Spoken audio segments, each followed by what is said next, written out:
Man, what's up, everybody? This is the Beefy Best segment. We're going over the main card of UFC 300. The time has arrived, the big show.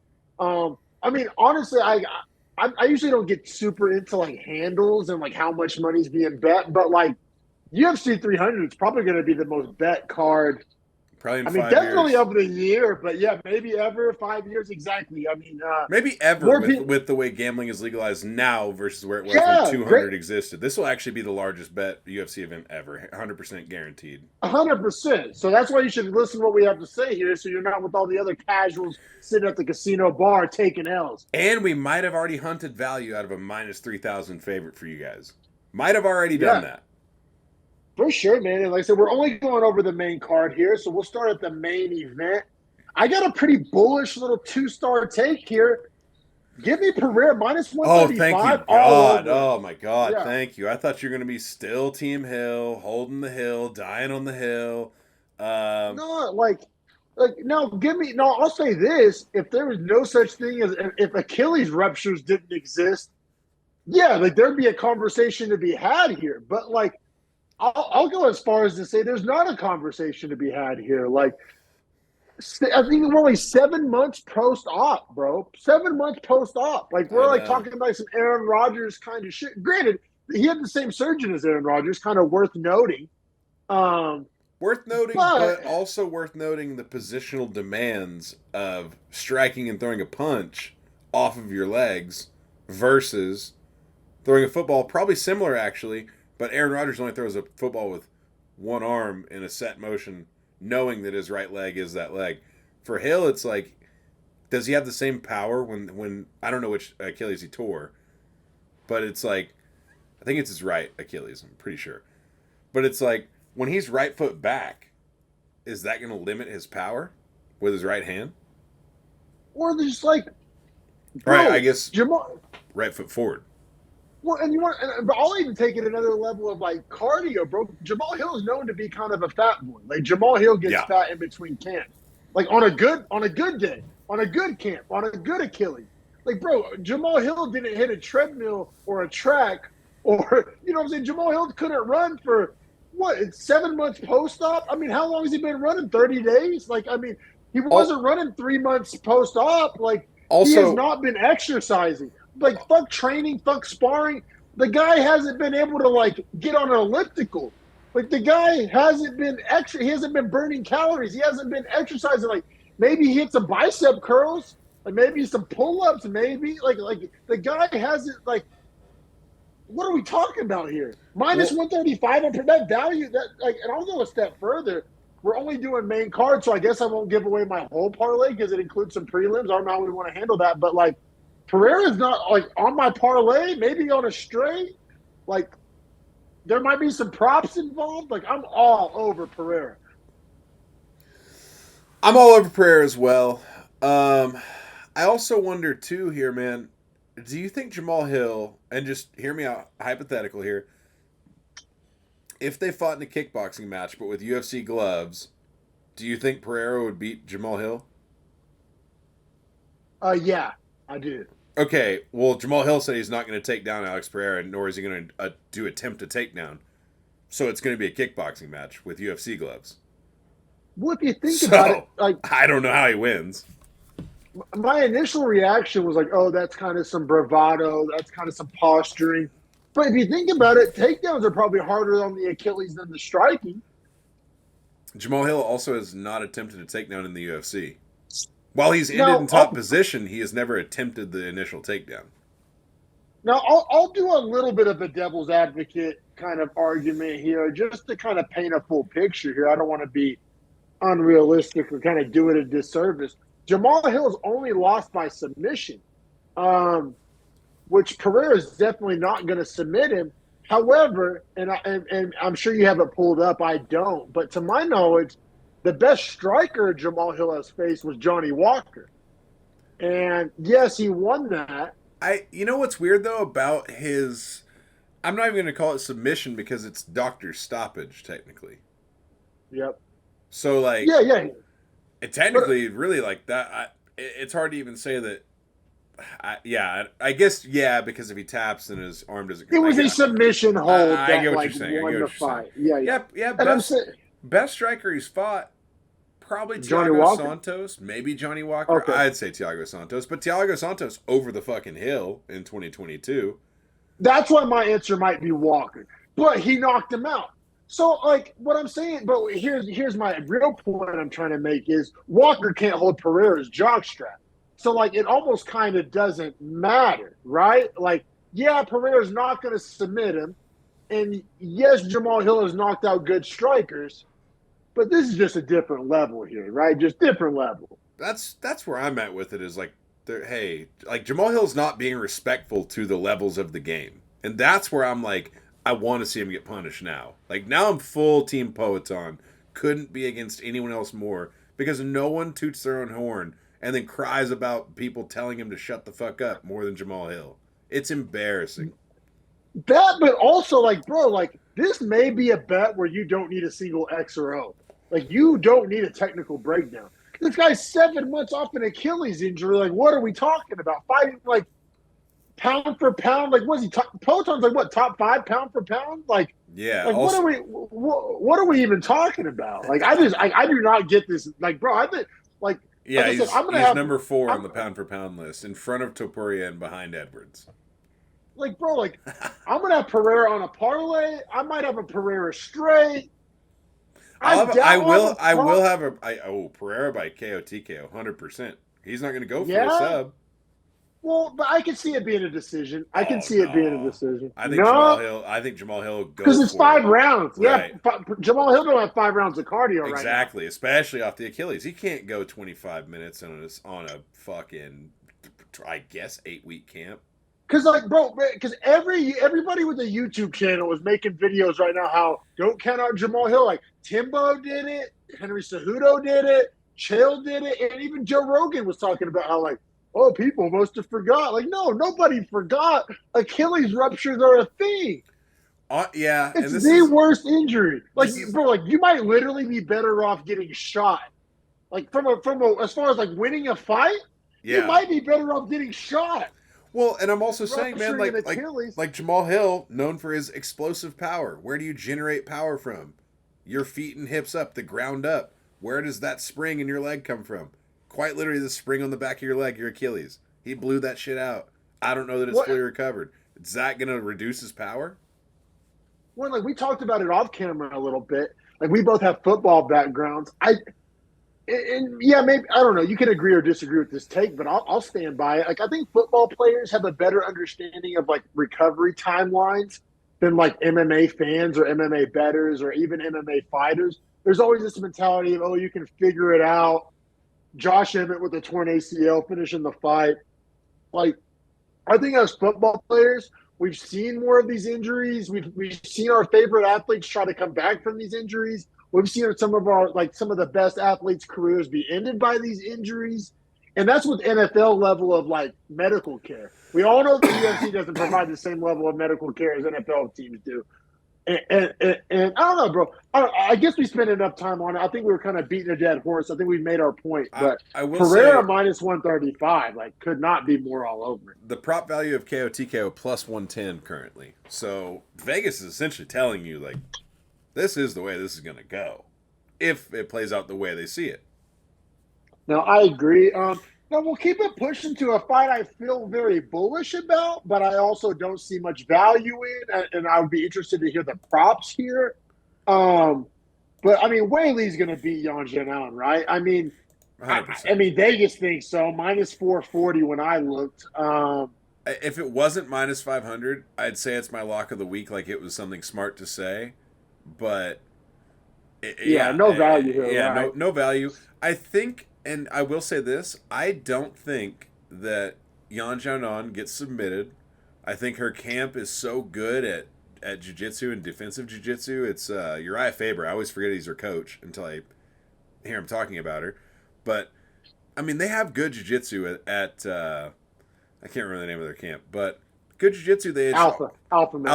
alpha male. The good jiu-jitsu there. They just always would get in trouble trying to strike when they shouldn't, and I think that's what's going to happen here. Yeah. I don't know how Whaley does it because it's like it's one of those things. I would say by finish or under, but like remember her last fight against Lemos, she broke the record for significant strikes landed and still didn't get the finish. So like that kind of scares me off of any props. Um, no, I'll say I might consider. I have a 4 leg parlay that I really like. Whaley might be the fifth leg. You might like maybe like, but I think that's really the only time this would be worth betting if you're talking like fifth or sixth leg. If you're one of those guys, I will say once again another prop here I don't hate. Whaley by KO TKO plus 125. And then if you think this is a decision, then let's see, Whaley by decision. God, there's 92 props to this fight. I gotta find it. Plus 175 on the decision, or plus 140 on the KO TKO. yeah, it's just so hard to predict that, right? Because like I said, I mean, by all intents and purposes, like the Lemos fight should have been a TKO, but like it wasn't. You know what I'm saying? You can get Whaley inside the distance for plus 110. I kind of love that. I kind of do love that. But That's then not again, bad. the Lemos fight is just haunting me because like that should have been inside the distance too. Who survives that? Who survived? Like, I agree with you, but Carla Esparza finished Yan Xiaonan. true, true. So Yeah,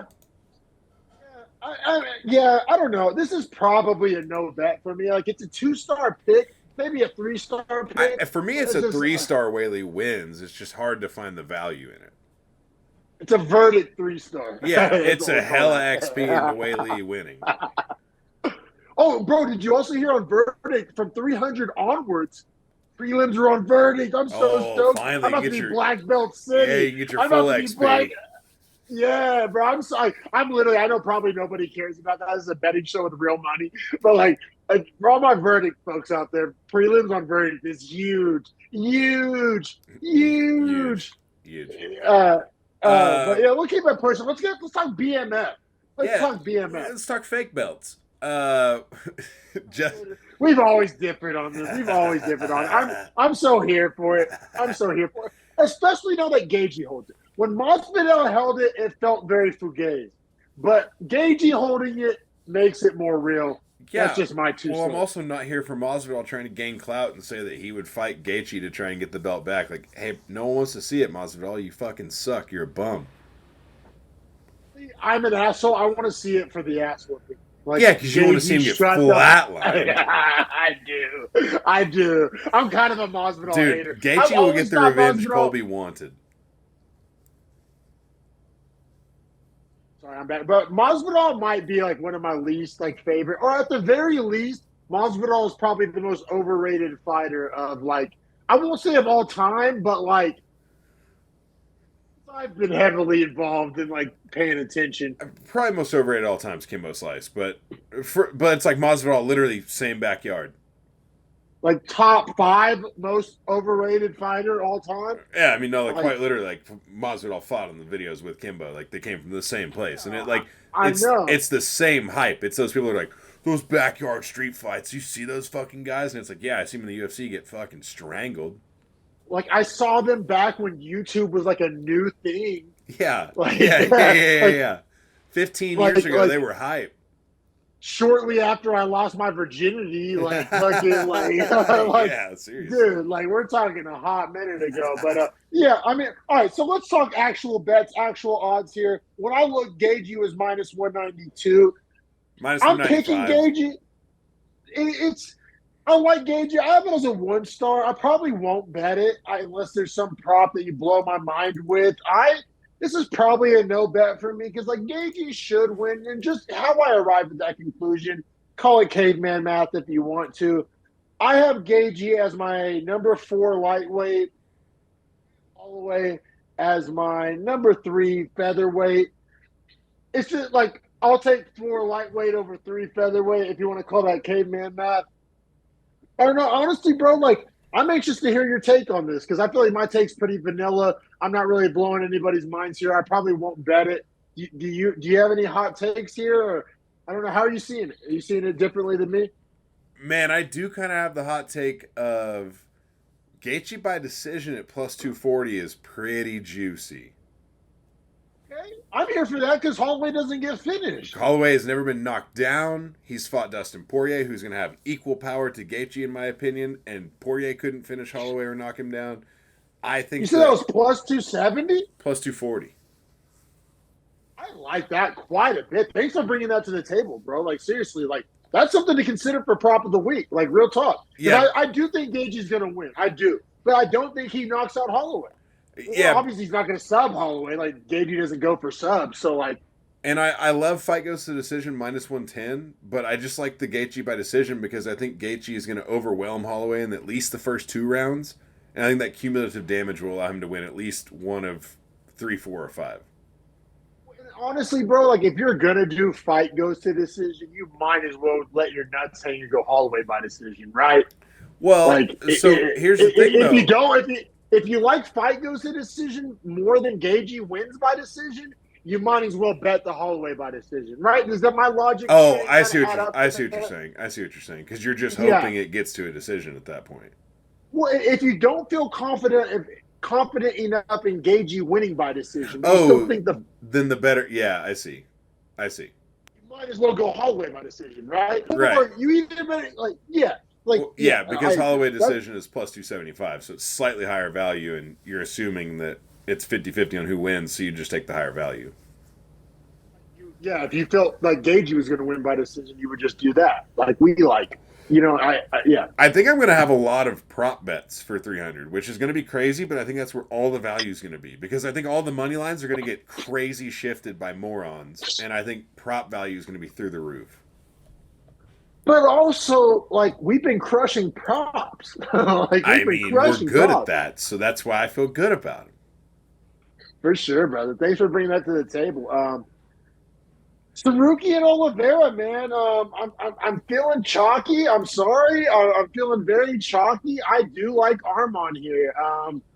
Minus 218 isn't juicy enough to really make me pull the trigger on a money line bet. I like him on a parlay. As a 1 star. You do. See, I have Saruki as a 1 star. So are you saying 2 star to put it on a parlay? Well, it's only a 3-round fight.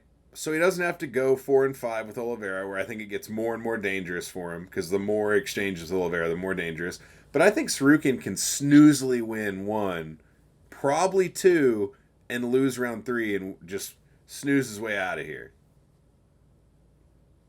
See, I don't think this fight will be snoozy. No. I don't mean snoozy. I just mean that like when it gets super dangerous, I think Sarukian can hit a takedown and avoid being submitted, if that makes sense. So he's going to avoid like those crucially dangerous because like Gaethje, that's what he should have done when he fought Oliveira, but he didn't and he got KO'd. Sarukian's going to be way smarter. And that's where I'm getting at here because like Oliveira gets cracked in every single fight he's ever been in, right? So I mean, I don't see why we would agree, like, think that a guy like Arman Sarukian. Remember what he did to Dariush with that knee, bro? Like, Sarukian's a very dangerous guy. And Oliveira obviously gets flatlined every single fight. Yeah, but like that's right. To your point, you gotta be like for Sarukian with Dariush. I don't think he respected Dariush's like. Dariush has a lot of power, but he doesn't have a lot of speed or quick twitch fiber. Oliveira does. Like he'll strike back fast on a hard counter, or he'll eat a shot to throw a shot. So Sarukian's got to be really smart about when he does do those big bombs and attacks like that. I'll just say this: typically gets hurt in fights, and 90% of guys either scared to go into his guard or wrongfully choose to go into his guard and get subbed. I'm kind of making the same point you are, where like Sarukian, I think, can avoid the sub, and I think he can hurt Oliveira like everyone else in their dog has. That's how I'm arriving at my conclusion. I still think it's a 1 star. There's way more value I like. I see a ton of value on the prelims. It kind of sucks that we're only doing main card right now. But yeah, this is a 1 star. Probably a no bet for me. Verdict, I'm taking Sarukian. Is there any props that you like? I mean, the only ones that have any sort of juice that I think would be worth it are Sarukian Like KO TKO is plus 120, so I don't see the juice there because he's No. better as a parlay builder. Just take him to win. Now Sarukian by decision plus 325. I don't hate that, But but both guys are like this is such a finishers, right? fireworks fight. Yeah, that I see a finish. Yeah. Only thing with a lot of juice that'd be worth betting is the Oliveira by submission plus 400. But Okay. I still Yeah, wouldn't that's bet what it. the sprinkle. No, I think there's other value I like more, but out of all those props you just listed, I agree with you. Like if Oliveira's gonna win, It's going hey, to the be by guy with most. probably him getting rocked, catching Sarukian in his guard, getting a sub. It's probably that. I agree. I agree. I actually don't hate that. Like if you're a guy with a big bankroll, a little sprinkle on that plus 400 ain't the worst idea. Yeah, I think the under 2.5 there is probably a great bet as well. Let me see what the value is on that. Sarukian, by the way, opened the fight at plus 100 and is all the way up to minus 225.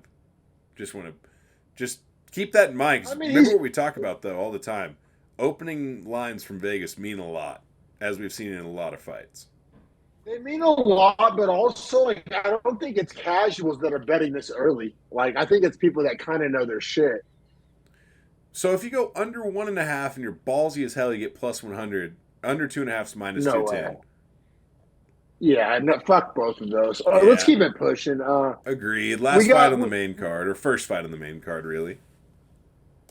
Nickel versus Brundage. Like obviously Nickel's the pick. When I looked, it was minus 2,400. Minus You look, 3,000. you said it. So marks are actually taking the minus 2,400. That's so stupid. I hate that so much. Yeah, it's absurd. Now we did find some value as I teased at the start. So nickel is minus 3,000, which is like, I mean, you could make money on him as an 18 leg parlay, like the literal parlay like cap I've ever heard of in my life for any online betting site. I mean, but all that being said, we did find value in the Bo Nickel by KO TKO, Bo Nickel by submission. Submission minus 110, KO TKO plus 130. Now, here's the logic in that, and Dominic and I discussed it. How on earth could a guy at minus 3,000 have almost even money on the sub KO TKO? It's simple as this: the finish is guaranteed. So Vegas is actually setting the line. Like consider the actual odds for this fight, the submission versus the KO TKO. Does that make sense? Yeah. Like plus 110 minus 130 are actual lines, or I'm sorry, yeah, right. And it's like that's effectively what we have here. Like they're setting the line on the finish to try to weight the money evenly because they know that like Bo Nickel's going to win. And Nickel has subs and he has knockouts. And our logic we were talking about off camera is like if Brundage is good at anything, it's wrestling / grappling. So we think he's more likely to get KO'd than sub because and Nichols can't probably figures that same thing. Like, hey, the guy's halfway decent on the ground. He can't fuck with us on the feet. Let's knock this guy out. And I do think Nickel has. We saw it in like the Woodburn fight. We've seen it in a few fights where like I think Nickel has this thing where it's like everybody views me as a wrestler. I want to prove I have hands. Bro, it's not only that. Nickel by KO. It's not only that they view him as a wrestler, it's that they respect how good of a wrestler that he is. Same thing with Khabib and why he landed that massive overhand on Conor. The respect for the takedown is so crazy high that you almost Your hands are going to be down. You drop your hands to defend the takedown and you get caught with a massive overhand and just get your lights put out. Yeah, I actually love Nickel by KO. Like, I'll probably put some money on that. Plus That 130. seems like the best value on the whole card. I couldn't agree more. Could not agree more. Nickel by KO TKO plus 130 almost seems like a lock. Like it feels like I'm actually taking money out of Vegas's pockets with that. It's also one we talked about. You could technically hedge. Wait, what's Pereira by decision odds? I know we don't. I know you don't love that. I still kind of somewhat do. I'm just curious. Pereira by decision plus 600. Oh, I knew you'd love juice, that. I didn't but say it also- earlier just because I knew the value goblins would start singing to you. Because, like, bro, real talk, before I knew that number, Pereira by decision was something I looked into. But here's my logic there. And maybe it's too much caveman math, but it's like I said earlier, Jamal Hill has only been finished by sub. If you want to call it doctor stoppage, whatever. But, like, basically it was a sub. Pereira's obviously not going to sub him. Pereira, remember the kind of snoozy-ish decision against Blachowicz in his light heavyweight debut? But that's because Blachowicz tried to take him down so commonly. Jamal Hill already said he's not going to do that. Yeah, but that's not gospel. I don't know, dude. I mean, I'm saying we've never seen Jamal Hill get knocked out. You know what? It's kind of like the same MMA math as Holloway. It's the one thing I believe to be true about Jamal Hill and everything he's been saying. He's really not going to shoot a takedown. He's really not. Like, he really believes in himself that much, and that's going to be his downfall, which is all good. Like, yeah. We've seen him take a lot of damage, though. We've seen him take a lot of damage. Yeah, I've also seen Strickland take a good amount of damage, but couldn't take Pereira's shots.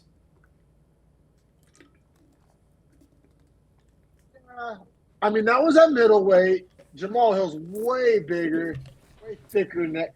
I don't know. I'm not saying that's my prop of the week. I'm just saying a little sprinkle on Pereira by decision plus 600 if you've got the bankroll for it. I don't think it's like the worst advice in the world. Nah, I don't hate it. There's so many here. Like, we pretty much gave all of our bets for these fights, man, are methods of victory. To be honest, that's where all the value is. Gagey by decision, absolutely head over heels. By KO, not as much, but honestly seems like the smartest bet on the whole card. Like, if you're taking all things into consideration, like, you're getting a minus 3,000 at plus 130 for KO for a guy that has KO power versus a guy who can't strike very good. Like, that MMA math, I hate on it. Chael Sonnen says it works all the time, and it does. I've won a lot of money off MMA math. And also, Brundage isn't going to feel like he's super juiced to be able to get a takedown. Like, I don't think Brundage is coming in, like, really, like, trying to work offensive grappling. I think he's trying to stay defensively sound and take advantage of any openings he can find, which he's not. Yeah, nickel by KO and Gaethje by decision. Out of all the bets we're giving out, I do love the Pereira money line, though. I absolutely love that. Especially at minus 135. I like Weili to win, but we talked about that's more of a verdict pick than like a, hey, let's make money pick. Absolutely. And then small sprinkle Gaethje by sub if you have the bankroll for it. Don't hate that. You said Gaethje by sub? Oh, Oliveira. Sorry. Okay. Yeah. Oh, you're right. Oliveira by sub. I'm actually going to note that down. And that was plus 400, right? Yeah. I got to note that down. Oliveira by sub plus 400. Yeah. I like that either. I think it's one of those things where if you just do like a 1 unit bet on all these props, you're going to come out in the green. Yeah, I agree with you. This is one where the prop values are high enough where if you space them the right way and get a couple surefire, what we would think are surefire ones in there, you can definitely return a profit on just straight props. For sure, bro. Yeah, because you're right. Not a ton of money line value outside of Pereira, at least on the main. Yeah, I was going to say. I do think there's some. Prelims values high. So, yeah, we'll keep it pushing from the main card into the prelims. This is probably going to be my dog of the week here, in all honesty, man. Now, that could be... This is like a tentative dog of the week, only because Yuri Prochazka plus 100, taking on Alexander Rakic minus 120. If the line moves at all towards Yuri, it's going to become a pick'em, and then it's not technically a dog. That's my only caveat here. But I like Yuri with 2 stars, especially at the plus 100. Hey, man, you know Nate the Train said if you got a chain, then you in the game. Well, if it's got a plus, then it's a must, baby. It counts as the dog of the week. Let's go. Let's go, baby.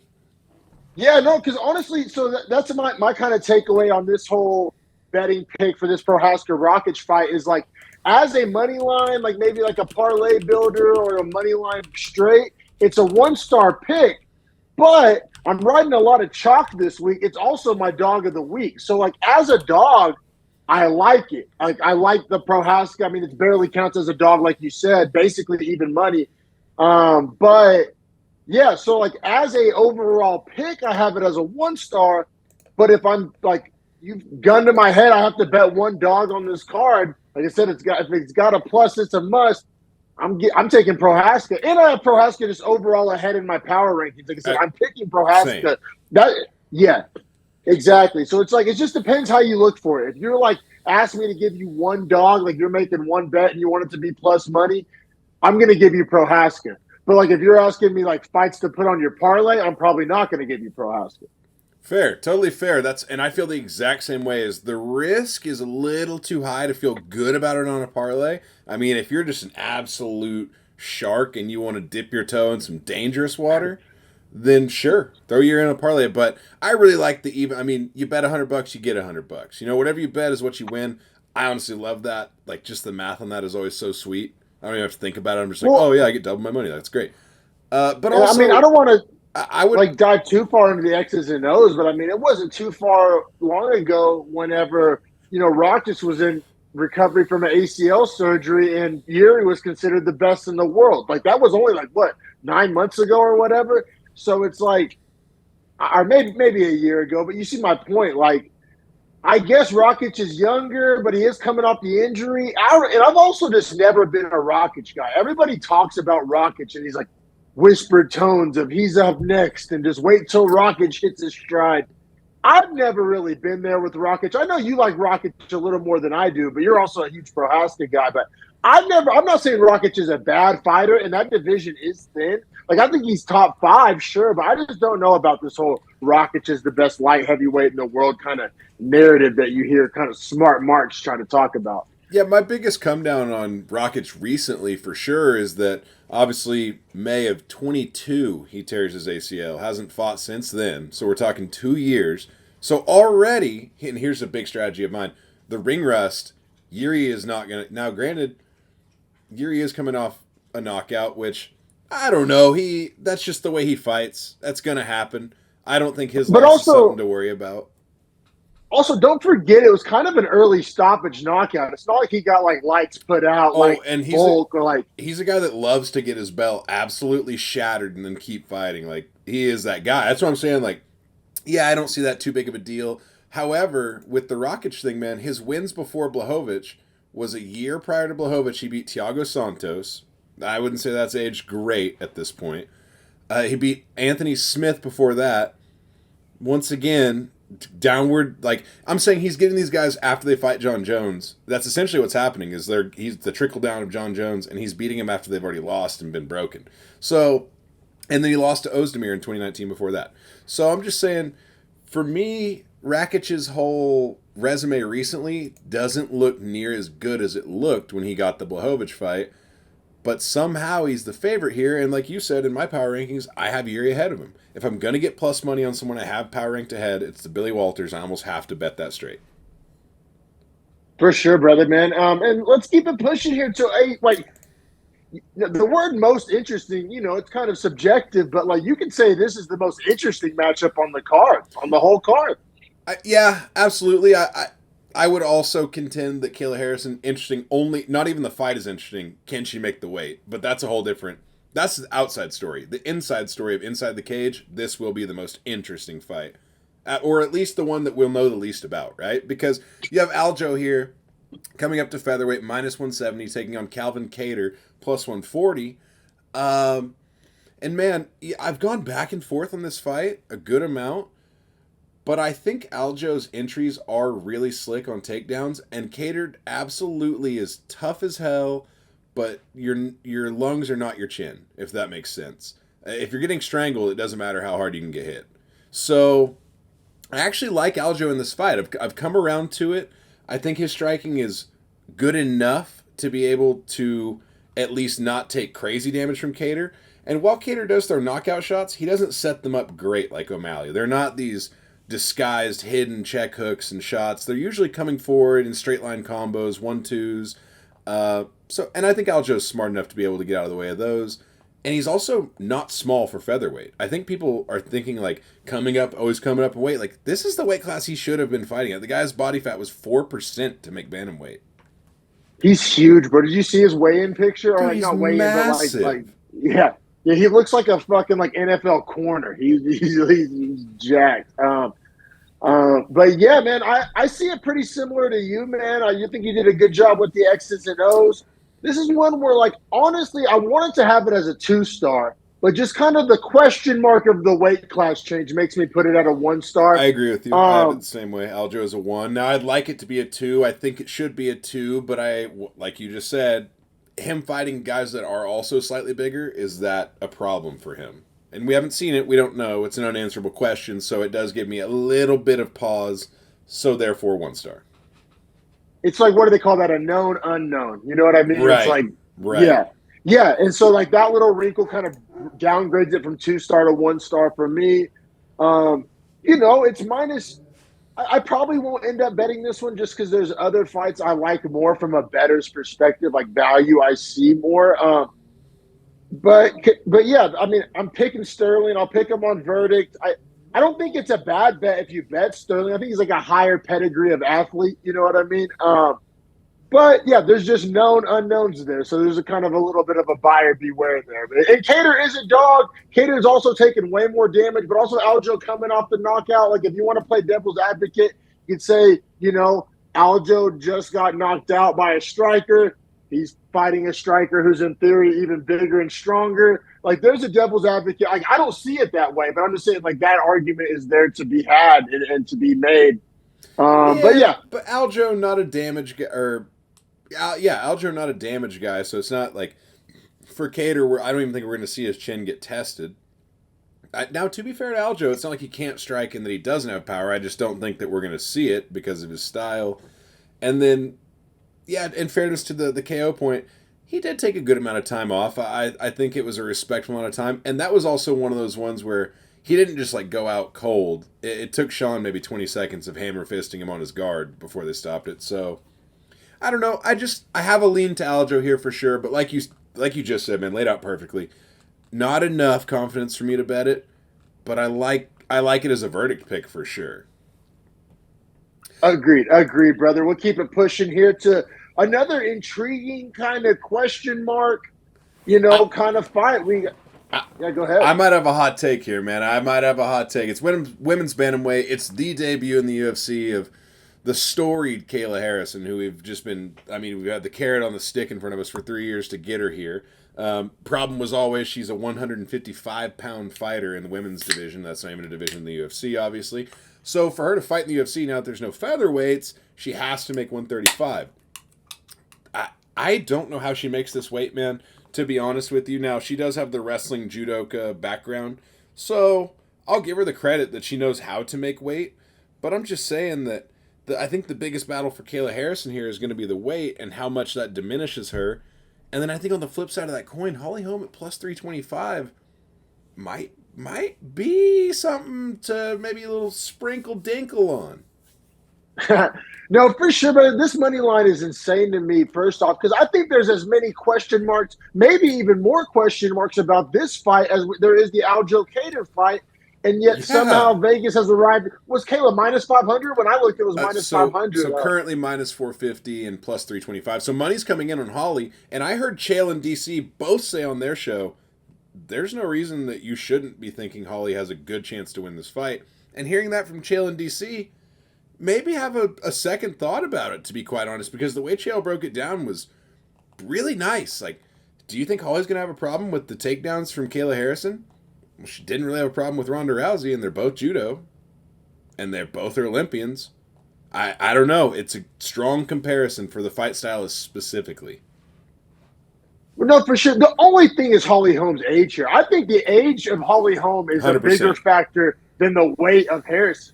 I 42 mean, is you almost crazy. 42 is 42 crazy. is nuts. At women's bantamweight, 42 is wild, bro. And like, I mean, she's in great shape. She hasn't even looked bad really recently. I mean, she got choked out, right? But was that Myra Buena Silva that choked her out? I forget. That was. And then it was overturned to a no Yeah, contest because of the drug test. to a no contest, MBS, yes sir, and then has So the split decision to Ketlin Vieira, but had beaten Irina Aldana, Raquel Pennington in 2020, and although that loss or that win, I don't give a shit about. Fuck Raquel Pennington. Sorry, that's another note. And then Yana Santos, which, yeah, I don't know, man. this is a no bet for me. Yeah. We spent a little time breaking it down. This is a no bet for me. I mean, It's really from a value perspective, like I said, if you want to be a real just value goblin, then yeah, sprinkle dinkle away. all I'm saying is if your typical unit was $20 and you threw a 5 on Holly Holm, I don't think it's terrible. No, I don't think it's terrible. It's fun. You know, you're betting it, you're watching it with the boys. I think it's like a fun bet. I don't know if it's like necessarily like a responsible bet or whatever word you want to use. I'd say it's a fairly live dog. I don't think it's a live, like a hot wire live dog, like sparking at the tip, like Erie. Although, like I said, once again, technically closer to a pick'em. But like Damon Jackson last week, that was like hot wire dog, right? Like plus 175, on fire dog. We were all over it. This is one of those where it's like the number is just inflated. Like, should Holly Holm be the favorite? No.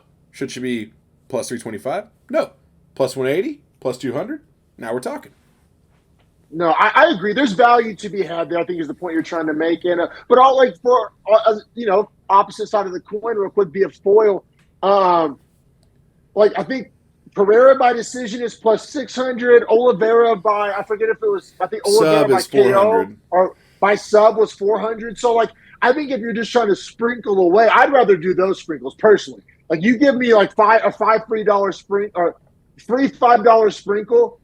I think I would go with one of those prop sprinkles before I went the home 42-year-old upset. I have an interesting note to add as well to back to the main card segment, which for anyone that's currently watching, we did the main card a couple days before because all props are out. So we have fast forward a couple days. You'll notice the outfit changes that obviously occur in the transition.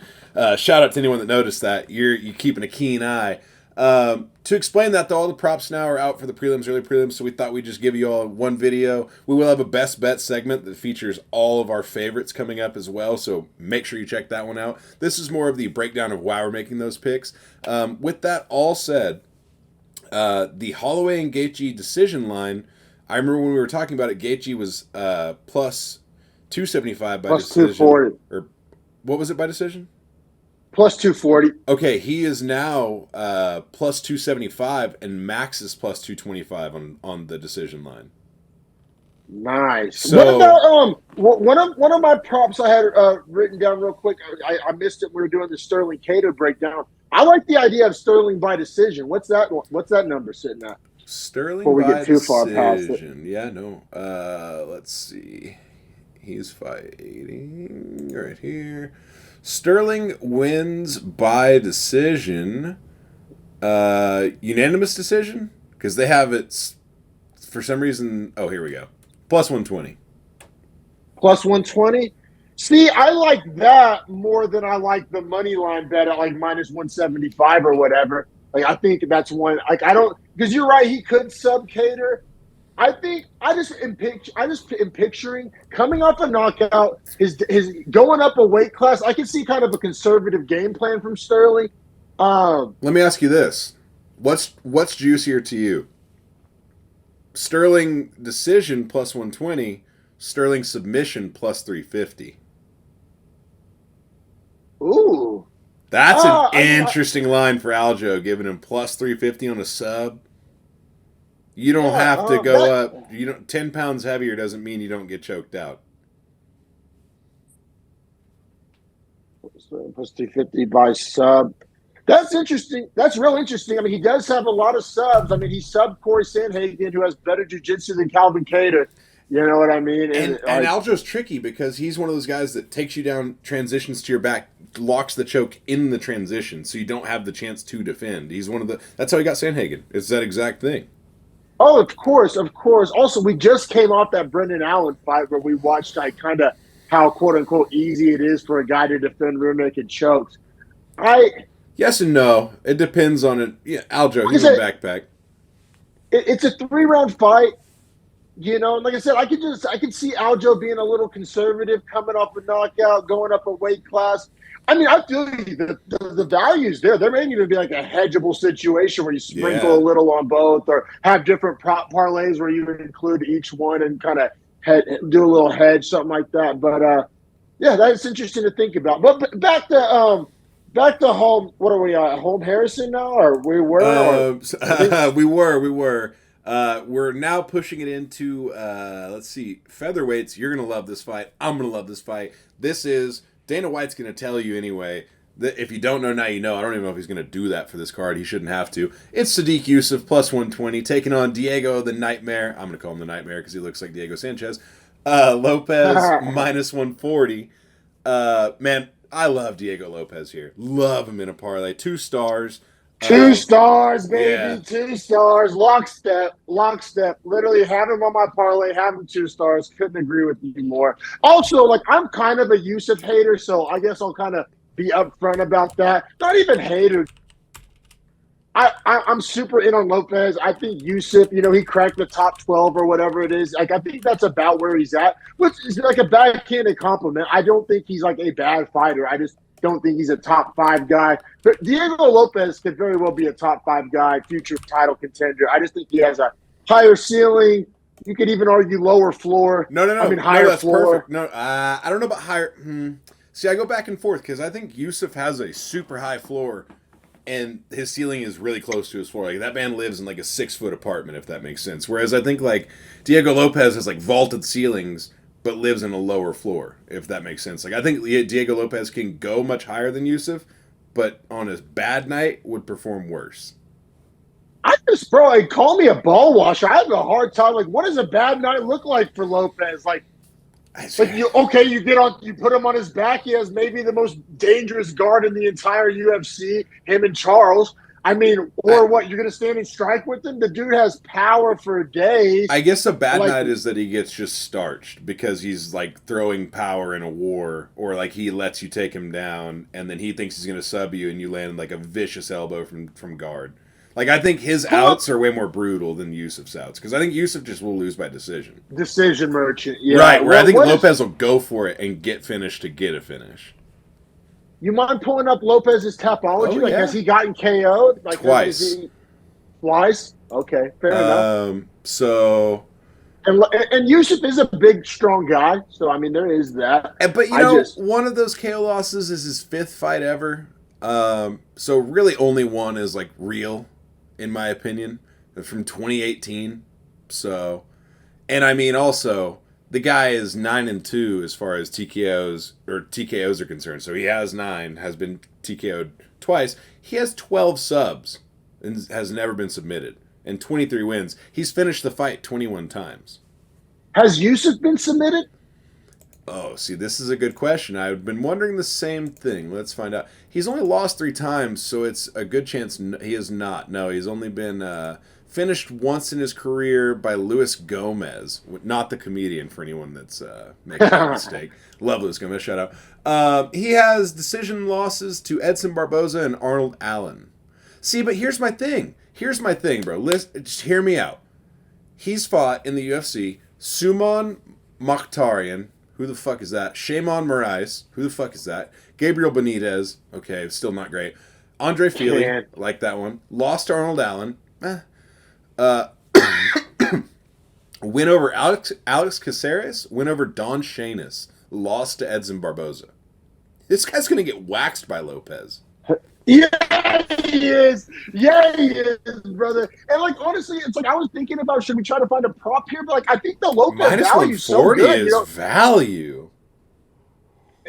Bro, because we saw, I mean... Like, I got him as a minus 230 if I'm setting the odds here. I swear to God, I have it plus 185, minus 230. So if I'm getting minus 140, like, I'll take it. It's crazy because, like, I want to talk about this fight more, but I think it's just that simple. Like, Lopez money line, Lopez parlay, 2-star, like, value. I mean, he's fought higher level. Think about this. He's fought higher level competition, and he's been in the UFC for 3 fights. Like, his fight with Mobstar, I mean, that's a top 5 guy, and he went toe-to-toe with him. I mean, Yusuf's, like, best competition as well, like an old Edson Barboza. Is that, like, his hardest fight? That he lost to. I know, and his best win is what? An old Andre Fili, who's, like, you know what I mean? I'm kind of out on. Like, well, Andre Fili hasn't touched the top 15, and Diego Lopez is out here going to in my opinion, damn near beating it. If Evloev's not a tough Russian, he taps to that knee bar. Like, I'll just be straightforward. Yeah. When it was what, like 29-28 or something like that, like in Yeah, he that won the fight, like round because of the he submissions in the second round when he threw up like 6 in a row, just chained them all together. It was like, holy shit, who is this guy? like honestly, Lopez's only UFC loss is like more impressive than anything Yusuf has done in the UFC. I I couldn't feel any differently, and also we've bet Lopez before in the past, and he's come through like a dog for us, exactly the way we He's see our it guy. too. Like he He's fights, our guy. he's almost like Gaethje though. Like you know what you're gonna get. There's no questions. It's this package every fucking time. It's just how polished is it? He reminds me of Charles, honestly, with the power and the submission. Like he might as well be Charles. Oliveira. Like if they were training partners, I wouldn't be surprised. They are identical in style. For sure. I'm gonna snag a beer real quick. Yeah, sounds good. We will keep it pushing to the early prelims with that. We have some lightweights coming up here. We got Jalen Turner, probably out there hitting a saucy kickflip right now at minus 245.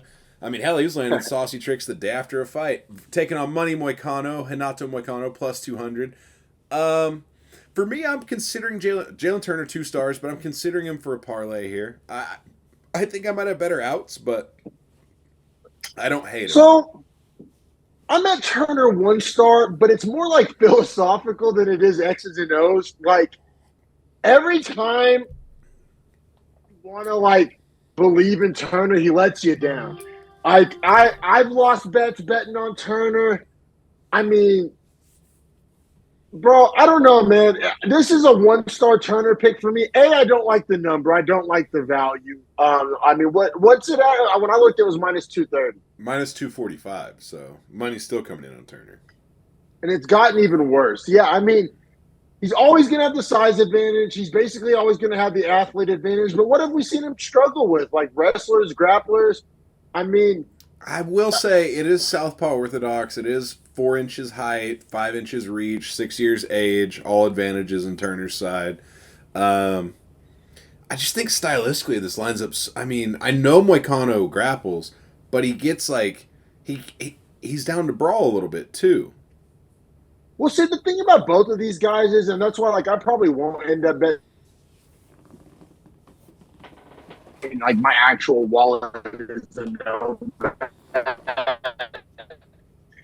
Because like both of these guys will like lose fights. In football, you'll say like, "Oh, did that team win the game or did the other team lose the game?" Like both of these guys will like lose fights, and that's what I mean by that. Like not have losses on their record, but like lose fights. Couldn't agree more. I actually worry about that in this fight more with Jalen Turner. Like if I'm gonna be honest, like That's what I'm saying. He be fumbling fights. right. That's why I don't have him on my parlay, and I was saying I have better outs because like if you think about like Dan Hooker and Renato Moicano. Like, Dan Hooker ends up beating Jalen Turner in that fight almost because he just outdogs him. Like, Jalen Turner was abusing Dan Hooker for 5 minutes, and then Dan Hooker was just still there, and Jalen Turner was like, I thought you'd be done. I don't really have it for this. And it's like, that's a mental mistake. That's what I'm saying, bro. Yeah. Yeah, I'm a big Turner fan. I love that he skates. I think he's cool on social media. I think he's a great fighter. It's just like he does have some like little chips in the arm, and we've seen him kind of fumble fights away. And then like Moicano has some losses that aren't great himself. So like, yeah, this is like you said, this is probably a no bet for me, especially with the value being on the Moicano side. But like Turner's going to be my pick on verdict. Probably a no bet for me, but I'll do Turner 1 star. I'll pick him on verdict. Fair enough. Yeah, that's about how I feel about it too. Like I said, one of those guys that I like to win, but I can't trust him on a parlay because if I could see any favorites losing, he's definitely on that list. So, and that's not even shining Moicano. That's just pretty much dogging Jalen Turner's ability to win in those spots. With that said, we can keep it pushing to probably my hardest fight to pick on the whole card, which is women's strawweight, Jessica Andrade, minus 135 against Marina Hot Dog Rodriguez, plus 115. Yeah, I have a really hard time picking this fight, man. I'd love to know where you stand. What weight class is this at? Strawweight, so 115. See, and that's the thing because we see Marina Rodriguez. I'm pretty sure that's who it is. Real quick, I don't. I can check real quick. I don't want to talk out of my ass. Where is this? No, no. I always mix her up with Amanda Hebus. Yeah, bro. I mean, I guess, short answer. I have Andrade as a 1 star. Like, because if I'm not mistaken, has Marina Rodriguez go to her losses? How does she lose fights? Let's see. She has 3 losses and 2 draws. She has 1 TKO loss and 1 decision loss. TKO loss came to Lemos, and the decision loss came to Yandi Aroba last year. All right, so hear me out here. A little caveman math. Like, Andrade kind of reminds me of a Lemos in a way, right? And Lemos was able to like finish her. That was the Absolutely. power. Yeah, I mean, like I said, I probably won't actually bet this one. Andrade 1 star. I'll say, I mean, with the close money line, if you really do like one of these girls, the value's there for you really on either side as a better. But yeah, I think there's better value on this fight, including the next two we're going to talk about. I mean, on this card, Andrade 1 star, probably won't actually bet it. Yeah, I mean, it's good matchmaking. Looking forward to watching it. Yeah, for me, like I said, I don't really know. Like, breaking it down seems and feels really hard because both these girls can come out and have 2 different sides of themselves in any fight. I've seen it from both of them. And with the money line where it is being so close, for me, it's just a flat no bet. But that's just because I want to trust Andrade and I want to back her money line. But I've seen her have bad nights when I don't feel like she should. And then I've seen her have great nights Well, when I don't expect it. And it's hard for me to bet on her that way. So that's why she's a no bet. very a lot of the similar things like we said about Jalen Turner, right? Like we've seen Andrade like fumble fights away. So it's just like, yeah, like it's not highly recommendable betting on Jessica Andrade. Like, Yeah, it's like a team that loves to let others backdoor cover in football, for instance. Like if it's a team that loves to front run and then they just let teams backdoor cover, it's like backdoor covers in MMA will kill you, and that cause, it means you lost as the fighter. I mean, now we'll keep it pushing. These last two, could both be arguably fight night headliners. You'd struggle to maybe sell this one as a fight night headliner. It would have to be in the Apex. But we got lightweights, Bobby Green minus 180 and Jim Miller plus 150. I love Bobby Green here. This is my 3-star lock of the week. That style is going to be yeah. hell for Jim Miller. Hell for Jim Miller. No, I agree with you, man. Like the reason why you would usually fade Bobby Green is like in his favor on this one. Like usually he's the older guy. This fight he's the younger guy. Bobby Green has fought and competed with great wrestlers really outside of the Islam fight. That's really the only guy in my memory that has like taken him down and really, like been able to really have success like with wrestling and grappling with him. He usually has pretty good counter wrestling, even good offensive wrestling in some fights. So I don't think Jim Miller is necessarily going to have an advantage in the wrestling. I think it'll kind of be a wash. I I agree. think there may be some fun scrambles. Bobby Green, great cardio. I guess the coming off the Turner knockout might concern you a little bit, but like once again, he's also fighting a guy who has taken a lot of damage in his career. You know what I mean? So I feel like that's kind of a wash. Like any reason why you would typically think of to bet against Bobby Green kind of doesn't apply here. And then going to these decisions, I mean, I have Bobby Green at I have Jim Miller all the way down at like 34. Yeah, so that's exactly what I was going to say too. Is like just personally where I have them ranked, and outside of even my personal rankings, this is like when I think about Jim Miller still as a lightweight, it's not like I think about him making a run at the title, and neither does he think about himself that way. He's like a Legends Division fighter. I don't think about Bobby Green that What? way. And then if you want to compare resumes or compare topologies, like if I'm not mistaken, if you want to pull this up, Jim Miller's basically only beaten cans in the past couple of years. And Bobby Green, I mean, he has a knockout win over Great. I mean, yeah, Jim. Awesome, like very recently, like that win alone is such more high level than any of Jim Miller's recent wins. Since 2021, what's Jim Miller's most impressive win? Donald Cerrone. Okay, and I do believe that was Cerrone's last fight, right? If I'm not Yeah, mistaken. yeah. So, like, I mean, hard. Other than that, Nicholas Mota. That's what I'm saying. Like Bobby Green's out here knocking out. Like I think Grant Dawson was ranked like 10 when he knocked him out or something like that, maybe 12, 13. But like, I don't know. I just think Bobby Green's like performing at a higher level. He's the younger man. I think you're gonna be hard pressed to see Jim Miller out wrestle him. He damn sure ain't about to outstrike him. Give me Bobby Green 3-star. I agree with 3-star. I'm not parlay for sure, and I love the value there. Honestly, for being such a lock in my book, I love the fucking value.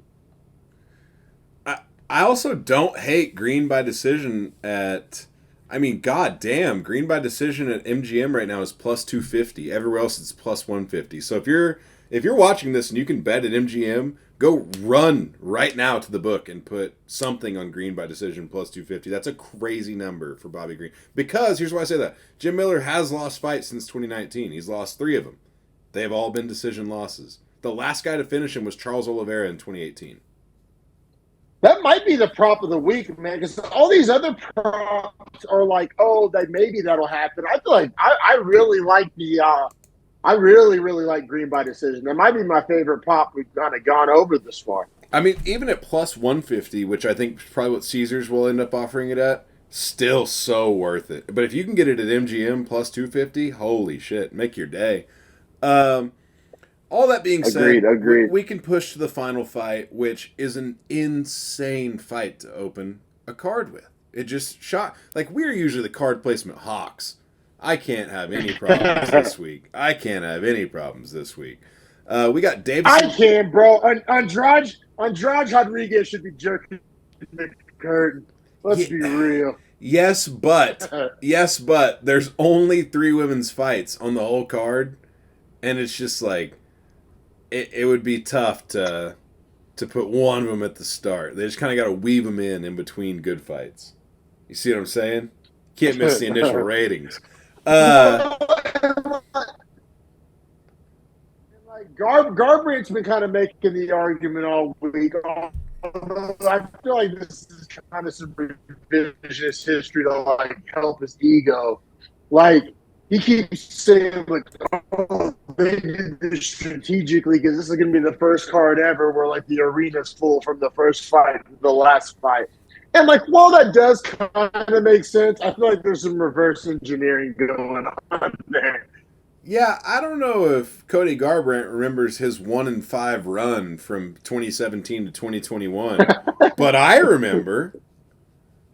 He may actually not remember. And I don't know if he remembers beating Trevin Jones and Brian Kelleher, but yeah, I don't either. Because who the fuck cares about those fights? So, Cody, shut your fucking mouth. This is exactly where you should be. You sell great pre-rolls. Probably should keep doing that. Great pre-rolls. Fantastic. All that being said, he's plus 240. He's a big dog.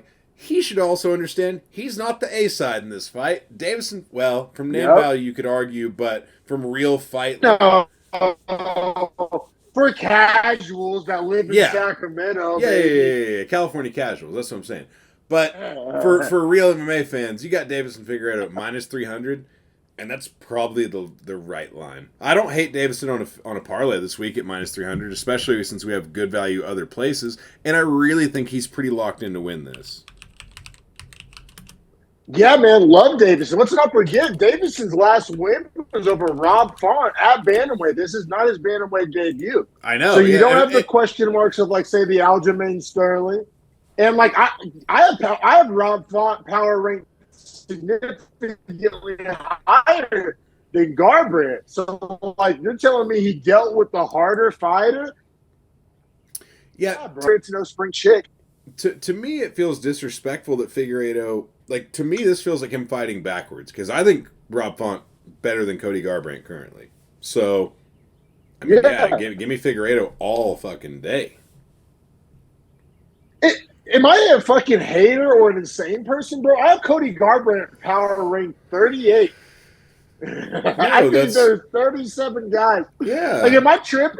No, Am I delusional? that's like why I started the whole breakdown of this fight with like I don't know if he remembers being 1-5 in 6 fights, but like the world ain't forgot, and his 2 wins coming out of that 1-5 run are Trevin Jones and who the fuck cares because nobody knows. There's no, there's no way of finding that information out. There's no way of finding that information out. But no, like seriously, I mean, like you mean to tell me right now Cody Garbrandt's beating like Rinya Nakamura? Like I No, don't think so. absolutely not. You think he's beating? You think he's beating Marcus McGee or Peyton Talbot? Sure I don't. don't think so. Sure don't. I mean, you mean to tell me? Bro, I don't know if Like, Davison's beating Peyton I mean, Talbot. there's some If it's closer the to him last, where it gets more arguable, but if it's the last Peyton Talbot we saw, that dude's gonna be something different in bantamweight. Like I really am in on Peyton Talbot. like, bro, you mean to tell me Daniel Marcos, like Cody Garbrandt's beating Daniel Marcos, or like No, Bekzat, even Bekzat? Like seriously, Bekzat Almakon, that's a good fight. That's a good fight. agreed. I just think that like But where do you have Bekzat ranked? 25. Like Okay. I felt like Yeah, I think that's fair to Cody Garbrandt to say that he can give 25 a good fight. I don't think he can give 13 or 12 a good fight. Like if that makes sense. true. Because I have Davison Figueiredo at 12 right now. So it's not like I'm ball watching Figueiredo. I think he struggles with a lot of the top bantamweights. But yeah, I mean, I have Davison Figueiredo above Dominic Cruz, above Saidon Nurmagomedov, above Ricky Simone, above Farid Basharat, above Pedro Munoz. But like I have him behind Henry Cejudo, I have him behind Chito Vera, have him behind Mario Bautista. Like I think those would all be pretty hard fights for him. Yeah, I go back. I think Batista's a really would be a great fight for Figueiredo. They obviously won't do it for name value, but I mean, all that considered, man, that does pretty much wrap up our breakdowns and picks for all the fights. Like we had teased earlier, middle of this episode, we're going to release a Beefy Bets where we actually give you our favorite dogs of the week, our favorite props of the week, and our favorite parlay or parlays of the week because there is a lot of value to be played with here. There's a lot to break down, and we just want to give you guys a clear and concise betting video. And if you want to know why, you just watched why. Yeah, exactly. Thanks so much, y'all, for watching. Like and subscribe. Appreciate y'all supporting our shorts. We'll keep dropping those for you. And yeah, thanks for supporting the channel. Check us out on Twitter at Beefy Breakdown. It's an easy way to interact with us, ask us questions, talk some shit, whatever you feel like doing. We also got an Instagram at Beefy Boys Breakdown. And yeah, man, we'll kind of summarize all this for you in our best bet segment coming up next. Yes, sir. We'll be right back.